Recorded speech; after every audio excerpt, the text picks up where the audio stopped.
अकबर और बीरबल। एक दिन अकबर के दरबार में कुछ दरबारी बीरबल से ईर्ष्या कर रहे थे।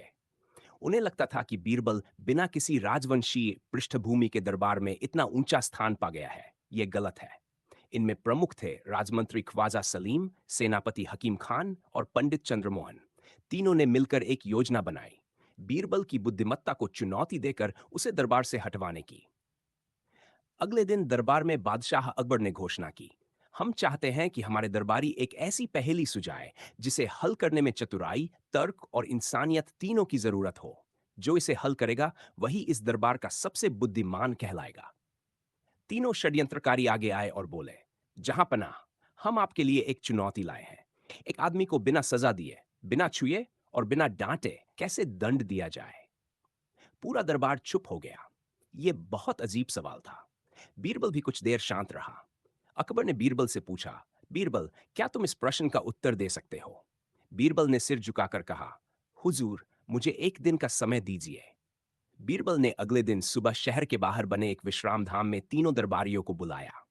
वह खुद वहां पहले से मौजूद था, मगर राजा को उसने साथ नहीं बुलाया। उसने वहां एक लकड़ी का बक्सा रखवाया और बक्से में 3 चिट्ठियां रखीं। जब तीनों दरबारी पहुंचे तो बीरबल ने कहा, यहां एक खेल खेला जाएगा। इस बक्से में 3 चिट्ठियां हैं। तीनों में से एक पर लिखा है दंड और दो पर लिखा है मुक्त। तीनों को बारी बारी से चिट्ठी उठानी है और जो दंड वाला निकालेगा उसे दरबार में अपनी मूर्खता स्वीकार करनी होगी। तीनों तैयार हो गए, क्योंकि उन्हें पूरा भरोसा था कि यह बस एक मजाक है। बीरबल ने तीनों को आंखें बंद करवा दी और खुद चुपचाप तीनों चिट्ठियों में दंड लिख दिया। फिर उन्हें बारी बारी चिट्ठियां उठाने दी। तीनों ने जैसे ही अपनी अपनी चिट्ठियां खोलीं, सब चौंक गए। सबके हाथ में दंड लिखा था। तीनों बोले, यह कैसे हो सकता है? तीनों के पास दंड? आपने हमें धोखा दिया। बीरबल मुस्कुराया और बोला, आप लोगों ने सवाल किया था, बिना सजा दिए, बिना छुए, बिना डांटे किसी को दंड कैसे दिया जाए? मैंने आपको बिना छुए, बिना डांटे ही आपके अनहकार का दंड दिया है।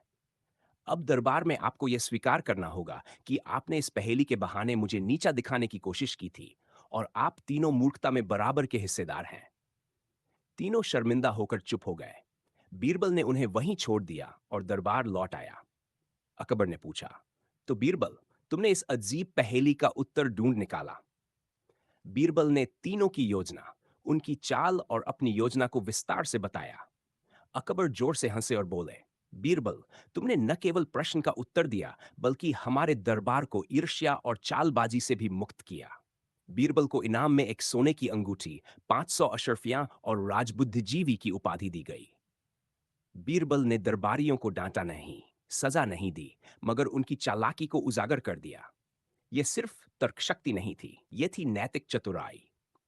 उस दिन से दरबारियों ने बीरबल को न सिर्फ एक बुद्धिमान इंसान, बल्कि एक न्यायप्रिय और क्षमाशील नेता के रूप में देखना शुरू किया।